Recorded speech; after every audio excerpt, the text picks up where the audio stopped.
Good morning, everyone. We're here on the Magothy River on board with McGuire Marine,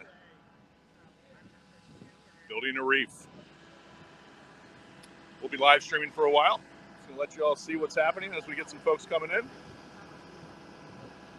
To go fishing, well, this is going to be a great perch fishing spot for sure. Two things, Dave. Cranberry Station. How you doing, Cranberry Station? Cranberry Station's here. And first question is how heavy the reef balls are. Obviously, they differ in size, but I'll let you field that one. Yeah, so this is an oyster one. You can see me picking it up with one hand there, I think. That's probably about 90 to 100 pounds. We build them a little heavier than some because they're mobile and we move them a lot, right? So we're going out to schools, building these, placing them on trailers, putting them at a place like Cypress Marine where all these have been stored. So we build them a little bit thicker than the normal spec. They're probably about 225 pounds for this size. This question came in, how long does it take to build the reef? And so this is a process. So if you want to explain the 100 that are there, the 175 going in today, and then the future plans. Sure. So the 100 that went in before were from previous projects, definitely some from Carroll County. But what Brian will do with the elementary schools is go out and build somewhere between 15 and 20. We do the same thing in Calvert County. We'll actually be starting next week there in Calvert County. And so 15 to 20 at a time will be built and then put together at a storage location. We have a number of reef balls in the St. Mary's River, southern tip of the western shore of Maryland. And that's with the St. Mary's River Watershed Association right by St. Mary's College. Those reef balls are covered in oysters, both that are set with spat from a hatchery, but also just naturally because the St. Mary's River has a large abundance of adult oysters, which can spawn and reproduce right there in the river. Dave, can you get a shot of some of these that have an oyster shell? Because that's a signature for a well-built reef ball. There you go. A bunch here that we the blue ribbon. Stamp of approval to. There you go. And so just in nature, we want oyster shell out there. We want oyster reefs because the spat, the baby oysters will attach to this.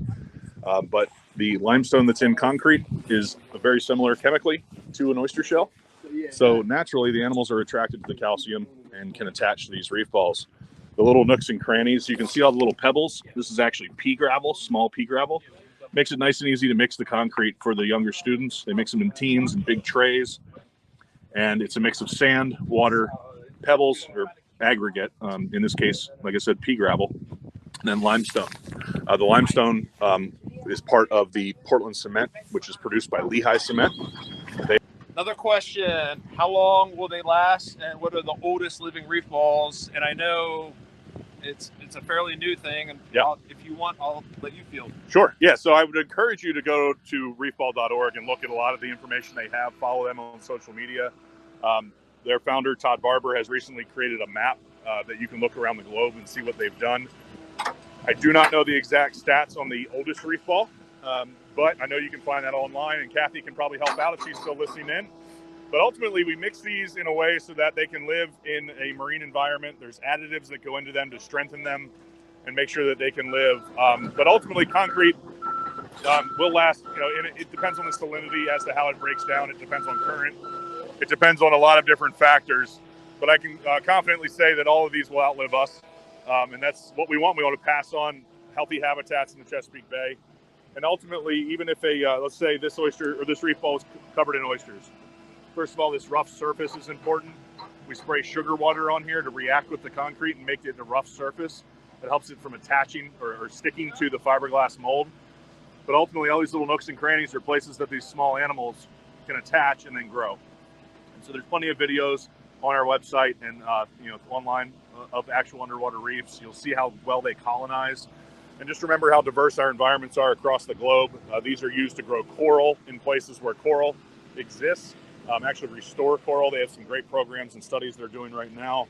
And then up here in the Chesapeake where we don't have coral, we have the mighty oyster reef, and that's what we're recreating. I would say that this is over 100 years of what it would take nature to grow vertically if we just left an oyster reef alone.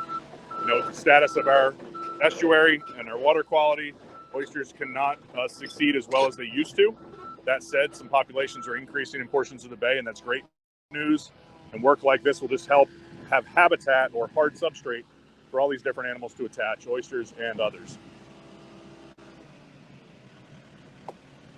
Dave, I don't want to turn half day too educational, but the Bay report card recently came out, and oysters were still in F, but there was progress. Oyster populations are on the increase. Yep. So it's going to take a lot of time. So that's good news and bad news all in one. Yeah, and like any report card, it's a matter of who's grading. Students, you know that. Be good to your teachers and work hard. But we all want the Bay's scores to improve without a doubt. And as I mentioned, the oysters are increasing in population in certain areas, specifically Tangier Sound and some of the lower areas. There's also really three pieces to oysters. There's the wild harvest, there is restoration, and then there's aquaculture. And so there's kind of three legs to that stool, and restoration is being done in multiple sanctuaries throughout the Bay watershed. 10 different tributaries are being restored by 2025 in Maryland and Virginia. And then wild harvest is allowed in each state, Maryland, Virginia, with different regulatory controls. And there is a stock assessment in Maryland, which continues to improve and better forecast our understanding of what's out there in nature. There's lots of other regulatory things that are always being discussed through DNR and the Oyster Advisory Commission. So if folks are interested in that, definitely check out those meetings. They happen monthly. I'm honored to serve on behalf of recreational anglers and CCA on the Oyster Advisory Commission, and we advise DNR on various measures they can take related to oyster management. And again, it's a complex thing with a long history. Another thing that impacts oysters is disease. There are diseases that they have, and we are seeing some natural oysters surviving the diseases, which is a great thing. We know that if they can genetically be strong and not die from these diseases, we're going to have a healthy oyster population well into the future. Things like sediment will cover up an oyster reef. That's why reef balls are so important, the three-dimensionality. There's also studies that show that if an oyster filters a certain amount of water per day, you'll hear things like 50 gallons or 30 to 80 gallons. It could be 0 gallons on certain days, and it could be more on others. Just like us, they'll eat based on conditions. Throughout the year, they have different portions of their life cycle, and so they're going to eat different amounts of algae each year and filter different amounts of water, each day throughout the year. But ultimately, if you add on a lot of the other animals that attach to an oyster reef, you get about another 50% of filtration capability on that reef. And that's why undisturbed reefs like these are so important to the ecosystem. And there needs to be that balance of wild harvest, restoration, and aquaculture for the Chesapeake Bay to win.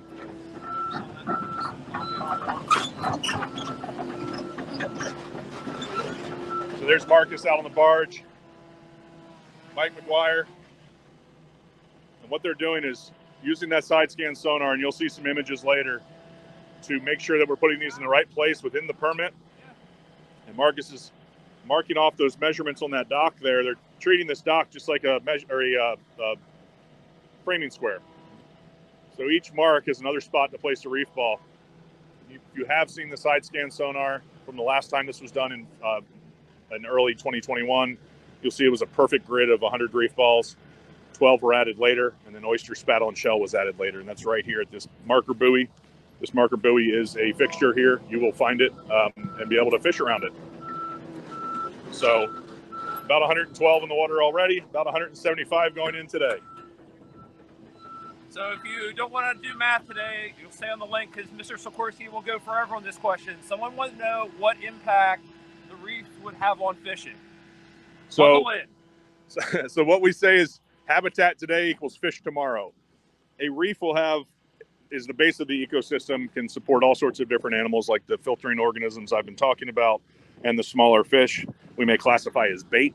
But there's many, many different animals that hang out around here. And then depending on the age of the fish, the location, the time of year, you're going to have different sizes of fish here, either feeding, maybe hiding, crabs as well.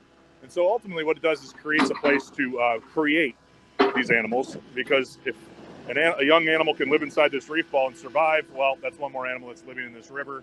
And the ecosystem needs diversity, needs a lot of abundance of all these different animals to make the bay healthy and make a bay balanced the way we want it.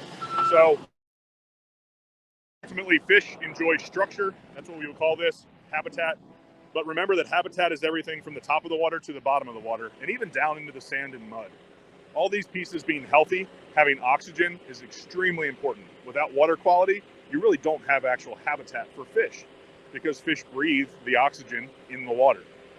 So ultimately, when these reefs can filter a lot of water, they're taking out algae. There's too much algae in the bay right now because of us, because of nutrients fueling that algae. It is a plant.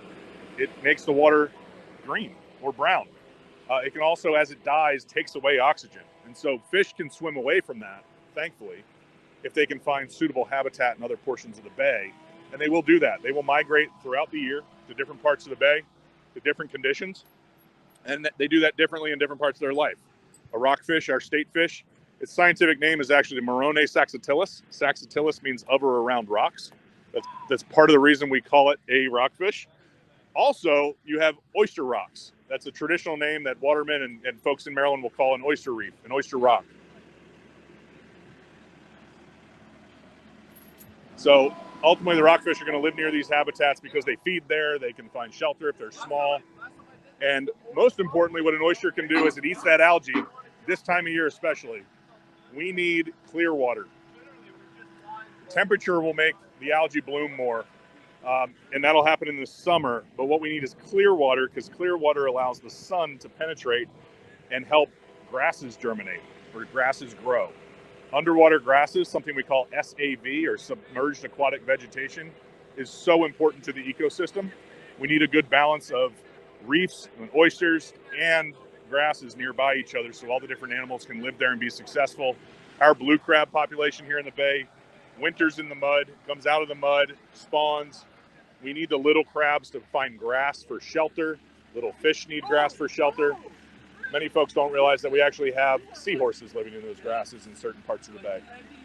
So we explain that oysters are the foundation of the ecosystem here, and that's oversimplifying it. In every part of the bay, there's a slightly different mix of animals because of the available habitat. And remember, that includes water quality, which could be clarity or what's in it from a toxin perspective. Also, you have, I lost my train of thought. You also have temperature and salinity. So that's another part. That's what I was thinking. Yeah, but all it is just fall. The depth of water. This is about 14 feet of water. And so, of course, the tide comes in and out. We don't have a major tide swing here in this river, maybe 1.5 feet at most.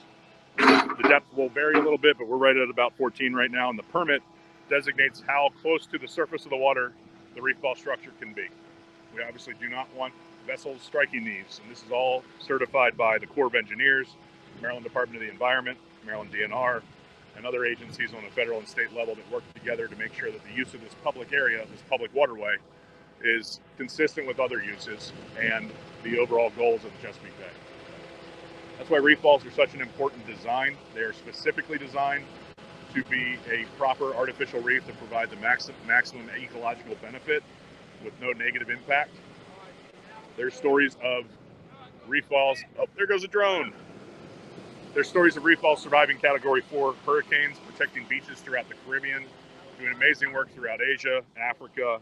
The team at the Reef Ball Foundation continues to just amaze me and amaze folks and partners around the world. So definitely check them out and support them as well. We couldn't do this work without them.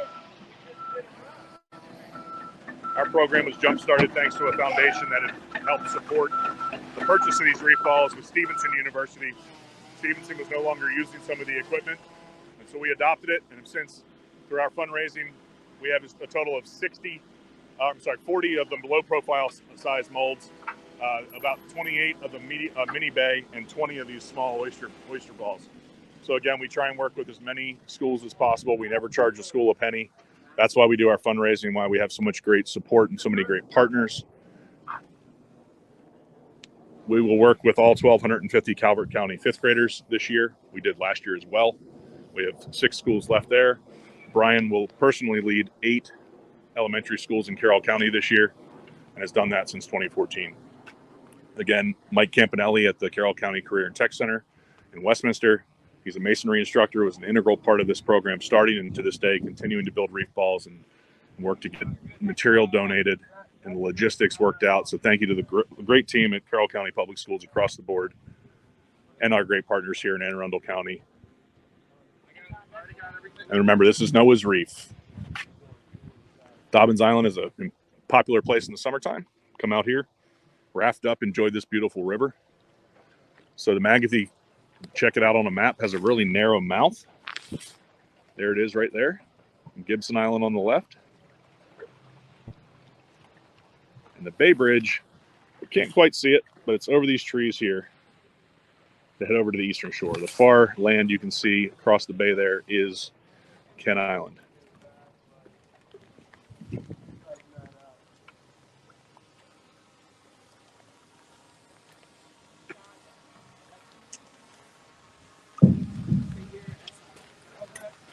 That's fine.